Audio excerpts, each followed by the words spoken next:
Now, as she approaches the midpoint of her 5-year term in office later this month, President Park Geun addressed the nation earlier today, laying out how she plans to run the country in the second half of her presidency. She sought public support for the 4 areas she is targeting for reform, namely the public, labour, finance and education sectors. For more details, we connect to our presidential office correspondent, Choi You.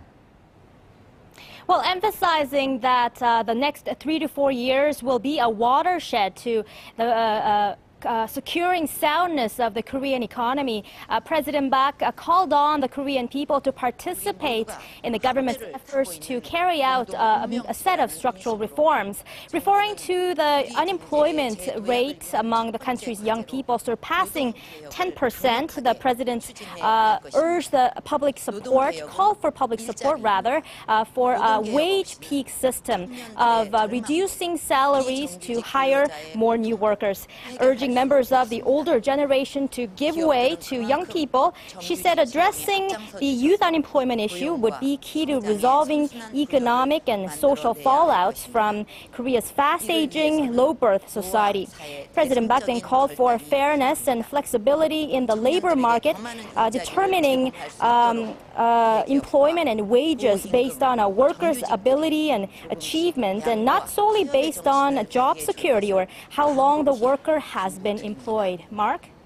And Yusun, the tripartite dialogue between Labour management and the government on reforms has been stuck in an impasse since April after they failed to reach a compromise on a number of issues, including the wage peak system. Now, Labour unions say the system will not be effective in resolving the problem of youth unemployment. Can we expect the 3 parties to return to talks after the President's remarks today? Well, Mark, it remains to be certain when the parties will return to negotiations since they haven't been able to narrow their differences. But President Park today, she talked about implementing the wage peak system in public institutions by the end of this year.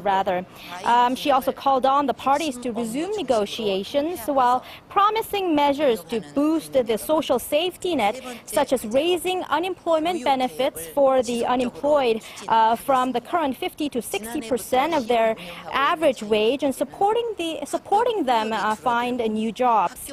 President Park also talked about the other reform tasks at hand. Concerning the public sector, she vowed to unify projects that overlap between public institutions and to reduce overspending. In education, the president said she will seek to expand the system of allowing students to participate in non-academic activities of their interest to help them realize their dreams and potential. That's all for now. This is Choi You reporting on President Park's national address to the nation, and I'll be back with more details in our next newscast.